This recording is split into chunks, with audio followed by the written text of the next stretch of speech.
Hey guys, welcome to my channel. If you're new here, thank you so much for joining, and if you're not new here and you've seen some of my other videos, thanks for coming back. Today I am going to be telling you guys how me and my husband met, but I'm going to give y'all the nitty-gritty, deep details and just kind of let y'all in on the inside scoop, because who better to tell than YouTube, obviously. In order to tell this story and tell it correctly, I have to go a little back before me and my husband even met.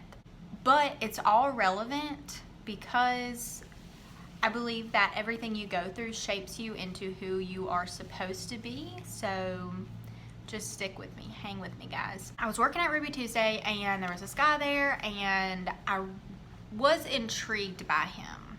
We'll just say that. We kind of like would chat and kind of flirt, and I think everybody was kind of like, oh, like when are they gonna date? Like, why are they just doing this whole back and forth thing? Finally, this guy becomes my boyfriend, and I really liked this guy. If I'm in a relationship, I try to be all in as best as I can. I've never cheated on anybody. That's not who I am. If I'm with you, I'm with you. This guy, I'm not really gonna go into much detail about it. He was not a Christian, and I have been a Christian for quite some time, years and years. But at this time, I had almost kind of like renewed my faith. I don't really know how else to explain it or describe it other than a renewing of my faith. So I had been saved, but I was kind of like, it was like a fresh take on my religion and my relationship with God is what I'm trying to say. And so I felt led to date this guy. He wasn't a Christian. I don't think he's necessarily an atheist, but he didn't really know what he believed, so I felt a calling on my heart to help him come to know God, and it was just something that I felt led to do. I get into this relationship and I'm talking about God. I'm asking him, why is it that you don't believe in God? What's the deal here? Blah, blah, blah. So I'm like going into all this stuff, and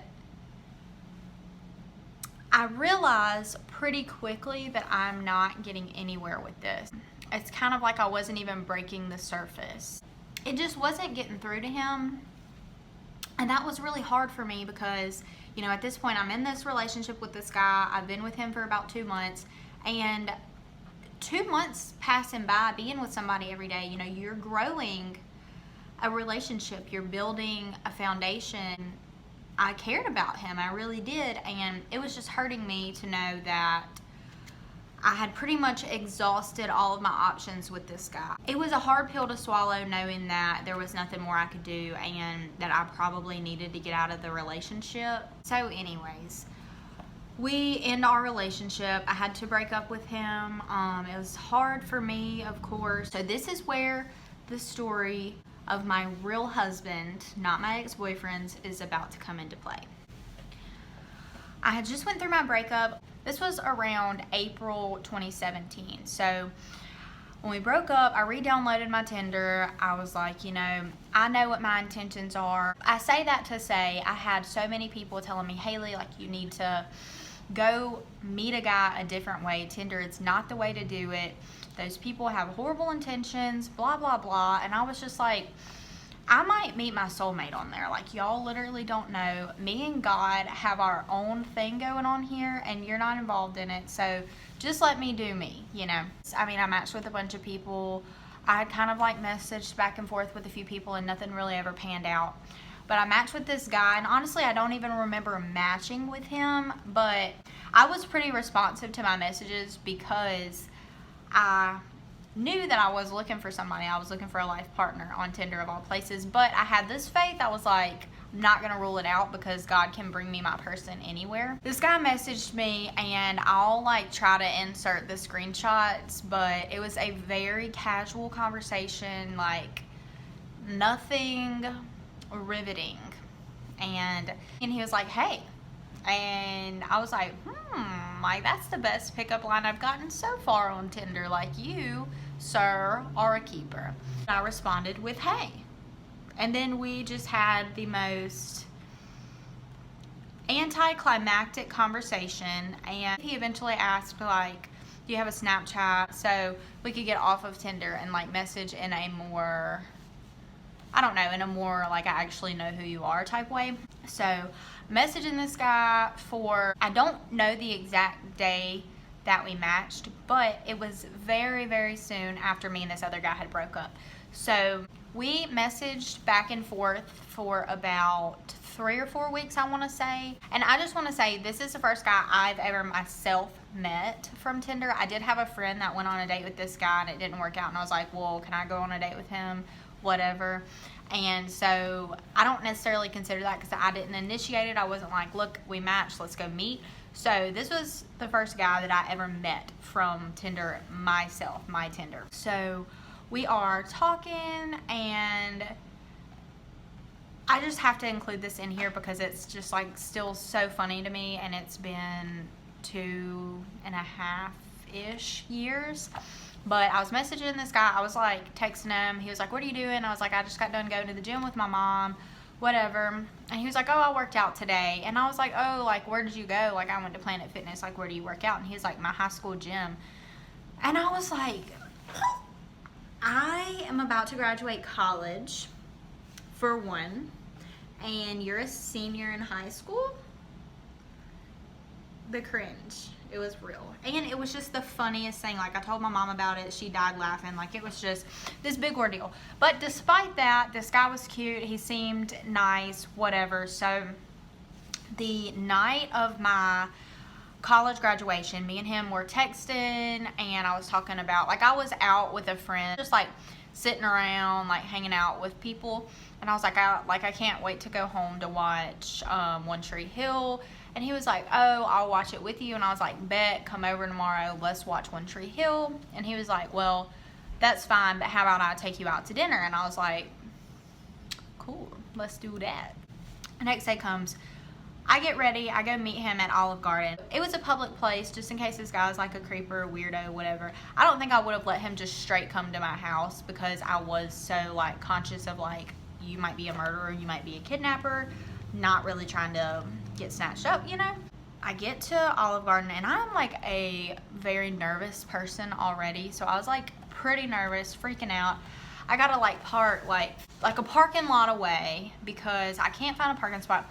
So I'm walking up wearing my sister's shirt or my mom's shirt, looking cute, you know, because I didn't have nothing cute enough to wear. And I get towards the door, and I see this handsome little man, and he's like, hey, and he like held the door for me. And then when we sat down, he pulled my chair out for me to sit in it. And I was like, wait a second, who raised you? You are something else. So anyways, we have just like the casual first date conversation. Just kind of like telling each other about our families, that kind of stuff. And like when the date was over, we didn't really want to stop hanging out, so I invited him to come over to my house to watch that One Tree Hill, except we never did. We just sat on the couch and talked. But it was magical, to say the least. It was just, you know, we were smitten with each other. And so we met May 13th, and we didn't officially start dating until June 15th. So we talked for about a month. From the jump, he told me, if me and you ever do break up, I'm not getting back with you. So like, don't just break up with me in anger, because I'm not gonna come running back to you, like that kind of thing. And I was like, ah, man, like I love to date my exes, you know, like this is gonna be a tough one. We've been dating for, not dating, we have been together for almost like a little over 2 years, and we've never broken up. And that's something I'm really proud of, because in today's society, it's just normal to take a break and figure things out and blah, blah, blah, which is all fine. But I think a lot of people use taking a break as, let me explore my other options and make sure that you're the best I can do. And that's just wrong to me. But whatever, to each their own. Obviously, we've had fights, and we've had huge things that could have broken our relationship, but in the scheme of make or break, it made us. We knew we loved each other probably like a month after we started dating. We were talking about getting married within a month or two of dating. I think it's really just one of those things, like when you know, and we knew. As soon as I let go of something that God didn't have for me, He gave me my person and my soulmate. So as soon as I let go of that thing that wasn't for me, God gave me what was for me. And I just want to use that to encourage you. If you're going through something difficult right now, if you're going through a breakup, if you're dealing with a really hard time, God has something in store for you, and it's so much better than anything that you could plan for yourself. I just want you to take comfort in that. And if you are holding on to something that maybe you don't think is the right thing for you, pray about it. Ask God to reveal to you if this is something for you or if it's just of your own wants and will, and He'll help you to figure it out. From the beginning of our relationship, we made God a priority. I don't think either of us had a relationship where we put God above everything else, and so obviously we were like, well, let's just go ahead and try it, because with God it's going to be hard to fail. And that was just something we made very important. We kept God in our relationship and making decisions, and we still do that to this day. And I do think that is a huge part of the reason we've never broke up, and He's never given up on me, and I've never given up on him. Because even, I've said it before, when you become a Christian and you accept Jesus into your heart, it's not like smooth sailing, life's going to be so great, so whatever. There are going to be struggles and problems, and it's just, how are you going to handle it? We both know that without God, many things would not be possible in our lives. I am thankful, let me say that I had to go through heartbreak and turmoil and just really difficult things to get to where I am, because I think it makes me appreciate what I do have that much more.